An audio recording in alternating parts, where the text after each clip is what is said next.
Imagine a film so bizarre, so haunting, it feels like a surreal vision generated by unpolished first-generation AI tools. Welcome to Mulholland Drive, David Lynch's 2001 masterpiece that shattered cinema's rules and gave us characters that feel like glitching, artificially rendered puppets. So, why was this film revolutionary? And how did Lynch achieve such surreal dreamscapes? Why don't you hop in for a ride with me down Mulholland Drive? Spoiler alert. First, let's talk about why Mulholland Drive was a masterpiece. We gave the pilot, not yet finished, over to ABC television.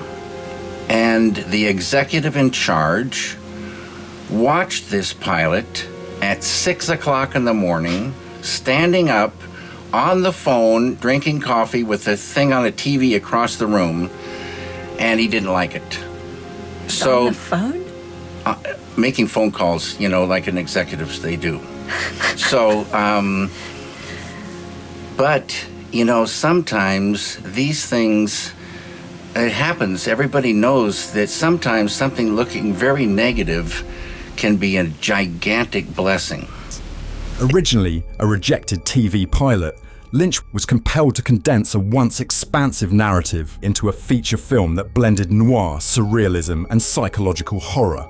This resulted in a dense, layered storyline that feels like a dream within a dream. It's a labyrinth of surreal imagery and eerie characters, creating a cinematic language that's less about plot and more about visceral experience. The film starts in Diane Selwyn's dream, where she imagines herself as Betty, a talented and successful actress played by Naomi Watts, arriving in Hollywood full of hope. She meets Rita, a lost amnesiac soul played by Laura Elena Harring, whom Betty heroically tries to save, sculpting her as a vulnerable figure in a romantic fantasy. This film isn't groundbreaking just for being non-linear, but for how it uses it to create an emotionally disorienting immersion, blurring reality, dream, and identity in unprecedented ways. Unlike earlier non-linear films, which often use fragmented timelines to clarify a puzzle such as Memento's reverse chronology or Pulp Fiction's reordered vignettes, Mulholland Drive came to no resolution. Now, let's get to the characters. They feel like creations from a layered reality, those uncanny figures that seem artificially crafted, unnatural gestures, eerie expressions, hauntingly odd. Why do they feel like artificial characters from a dreamscape? It's deliberate. It's all in Lynch's trademark dark surrealism as he directed his characters in Mulholland Drive's dream reality to perform like disjointed puppets. In Diane's dream, Betty is played with exaggerated optimism, like an AI trained with the prompt, Betty is a bubbly character in a 1970s sitcom playing an aspiring actress. Like all David's films, they're heightened reality or surreal or stylized, and I felt when I was doing some of those scenes, he was pushing and pushing and pushing, and I thought this could be the worst performance ever. But he'll never let you go past the truth.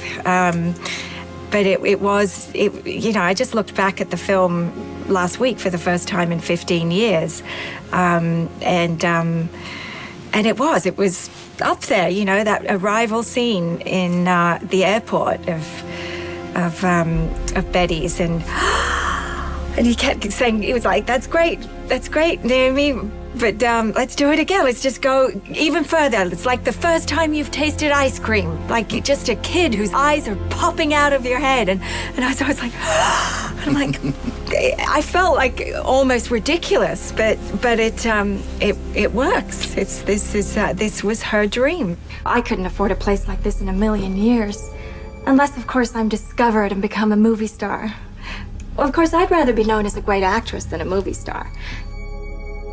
Her wide smiles and earnest dialogue feels prompted, not real. Rita, sculpted by Diane as a lost, amnesiac soul to be saved, moves with a blank, puppet-like demeanor. What's wrong? I don't know who I am. What do you mean? You're Rita. No, I'm not. I don't know what my name is. I don't know who I am. Working with David was like working with a poet. He always gave me metaphors and similes. It was beautiful. The moment you walked on set, you were walking into his world. And there was magic in the air.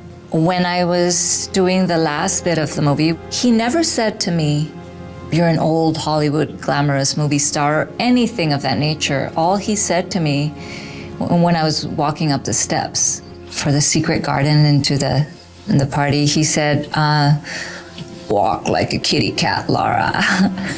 On the pole, like a kitty cat. And that was, for me, very clear. Sensual, soft. And being a dancer, I thought, it was just easy to do that. Lynch often asked for performances that felt heightened or off, disrupting naturalism to evoke a dream's artificiality. In Betty's audition scene, she shifts from naive enthusiasm to intense, over-the-top seduction, guided by Lynch's direction to lean into the melodrama, as Naomi Watts noted in interviews. Lynch used minimal rehearsals or encouraged improvisation within strict boundaries, asking actors to repeat lines or actions in odd ways, slower, louder to disrupt natural flow. He gave actors vague, abstract instructions. Feel the mood, be a dream, withholding clear motivation to elicit instinctive, unnatural responses. This left actors searching for meaning, resulting in stilted or detached performances. I think he basically lets an actor do what they want to do, and then he adds what he feels is missing, and not in a line reading or a result even. It's just a feeling that is coming to him. Before each scene, we spent about half an hour to 45 minutes blocking it and rehearsing it. I think he wants to put it up on its feet and then see what needs fixing. There were times where we would have to do it over and over again until we got it. And it's not just the leads. The supporting characters are just as quirky. The director Adam Kesher's sometimes exaggerated, erratic behavior and speech feels like a coded archetype of a stressed Hollywood director.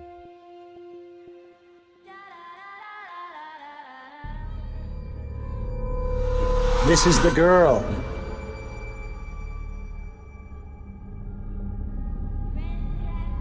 Excellent choice. Nothing. What's the photo for? One espresso. No, that's it. I think you're going to enjoy your espresso this time. I've done quite a bit of research, knowing how hard you are to please. This one comes highly recommended. What's the photo for?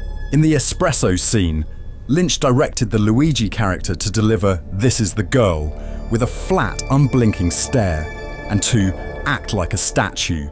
It's a recommendation. A recommendation to you, Adam. It's not a recommendation. This is the girl. What girl? For what? This is the girl. His abrupt actions, like spitting his espresso, evoke an NPC struggling to emulate emotion.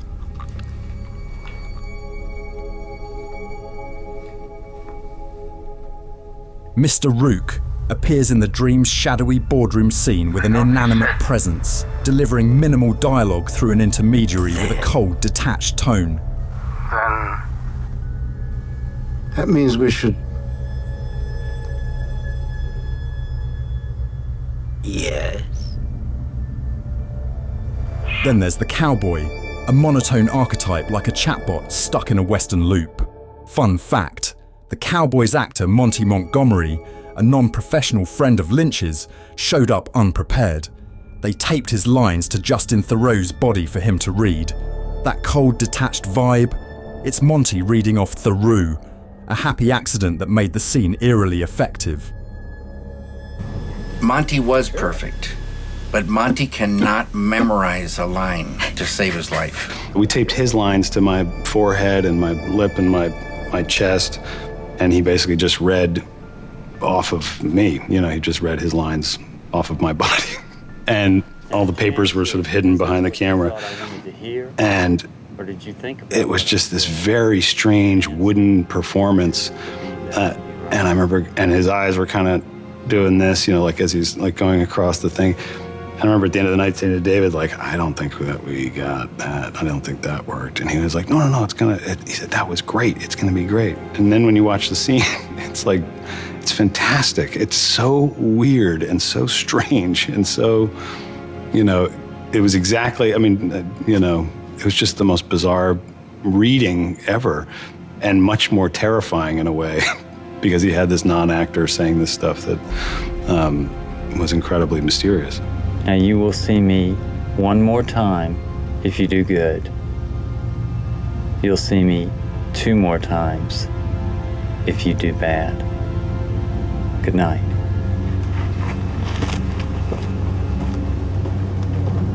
Oh, and don't even get me started on the creepy old couple at the airport. Those grins are straight out of your worst nightmare, like an AI tried to render the prompt, happy grandparents giggling in the backseat of the car, and botched it. But since we ran out of credits, we will just use that render anyways. Lynch choreographed actors' movements with precision, dictating specific gestures, pauses, or postures to create a mechanical, puppet-like quality. He sometimes physically guided actors or used visual cues to enforce disjointed motion, like a puppet jerked by strings.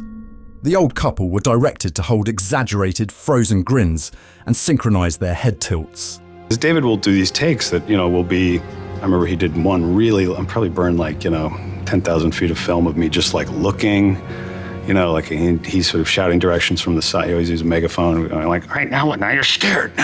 Now, all right, stop it. All right, now you're that, you know, like, so he would direct you through these things. He's looking for little pieces of gold to sort of mine out of that. The scenes themselves amplify this strangeness. Picture a terrifying homeless figure popping out of nowhere like a glitchy AI render gone rogue. Deja vu moments loop disorientingly, as if the narrative's code is stuttering. And the theatre sequence, drenched in surreal silence and raw emotion, feels like a hallucination on a stage where reality unravels. Lynch created an unsettling set environment with dim lighting, surreal props, or ambient sounds to disorient actors, eliciting unnatural, dreamlike performances. He used music or silence to dictate pacing, making actors feel like puppets tied to his rhythm. I sit near Angelo, sometime on the piano bench, and I talk in words. It doesn't matter really where we start. Same like with rehearsal, you know, you start where you start, and I talk to Angelo, and he plays what I talk. And if it's not right, I say, no, Angelo, and I have to change my words. After a while, and it happens pretty fast, Angelo will catch something. Angelo, that's so beautiful. And off we go. And that's how it works. While he's thinking about a project, he will come to me almost first and say, Angelo, I'm thinking about this. And I'll say, well, what is it, David? What's the mood? And he will start talking. And I sit at a keyboard and we'll put a little recorder on and I record everything. We record everything that I play. And then he will key into something and he sees what he's going to shoot by listening to this music. And very often he'll take that music and bring it right to the set and let the actors move and speak at that pace. It's the reverse. You find some sound or something like that that says a mood, then you try to get the picture to go with that. Or you find a piece of music and a scene pops out of this music, then you get the picture to go with that. You know, cinema is a lot like music, that it has movements and it needs to be fast in this area and slow in this, and it has transitions just like in music. When all the elements are going together, you can get a thing. I always say the whole is greater than the sum of the parts. He's very good at, as far as directing actors, he he kind of, he'll use weird terms, you know, like, this is kind of bluer than that, or he'll use like hand gestures, so then it's like this, and then it just goes dang like that, you know, like, I want you to fuck it, you know, like, and he'll just kind of give you these directions that you kind of can intuit just because he's kind of seeing it and you're kind of trying to see it, and then you'll just kind of, it's a liberating way of working, because he would, whenever I would ask him questions of like, you know, what does this mean? Where am I going? Why am I asking this question? Who is that person in my life? He would always kind of answer with like, I don't know, let's find out. These random, disjointed moments mirror early AI's chaotic output, making the film feel like a dream stitched together by a malfunctioning algorithm. In the dreamlike first half, this artificiality makes us question what's real, a testament to Lynch's groundbreaking foresight in blurring human and constructed behavior. When the film shifts to Diane's grim reality, I don't believe you met my mother. Hi, I'm Diane Selwyn. Well, just call me Coco, everybody does. Pleased to meet you. We see her consumed by jealousy, hiring a hitman to kill Camilla, her former lover, a betrayal spiraling into guilt and suicide. This is the girl. You got the money? I sure do.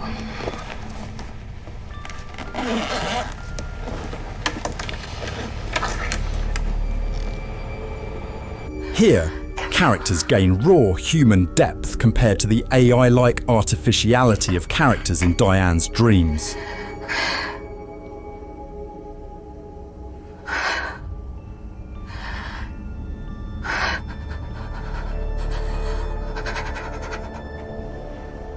I think it has a lot of themes playing, one of which is that life is an illusion, that part of life is a dream.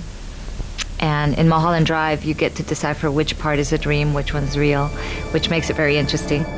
Mulholland Drive is revolutionary because it's a film that captures the zeitgeist of a world grappling with the space between reality and illusion. This isn't just a movie, it's a mirror of our uneasy present, challenging us to question what's authentic in a world of simulations. Even David Lynch himself might not have imagined his film would mirror this artificial world 25 years on. AI video generating tools like Google VO, OpenAI's Sora, Kling and Runway renders actors who speak with eerie human likeness with just a prompt, blurring our realities. David Lynch's puppet mastery decades earlier feels prophetic, prompting us to wonder, if AI technology is advancing so rapidly toward the singularity, is it possible that we are already living in a simulation and we are but puppets crafted by a greater creator?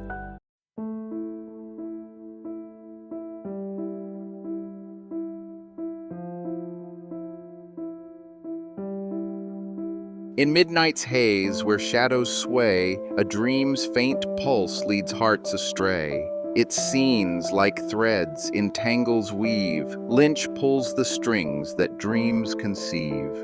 No truth binds tight, no calm takes hold. A maze of fear where tales unfold. His actors dance by strings confined, with jagged moves like dolls maligned. Foresight shapes realms where truths do lean. Are we but pawns on strings unseen? This tale reveal where darkness thrive. Take a ride with me on Mulholland Drive. Get your butt in gear and do it. And don't take no for an answer. Translate those ideas to cinema or to a painting or to whatever, and figure out a way to get it done.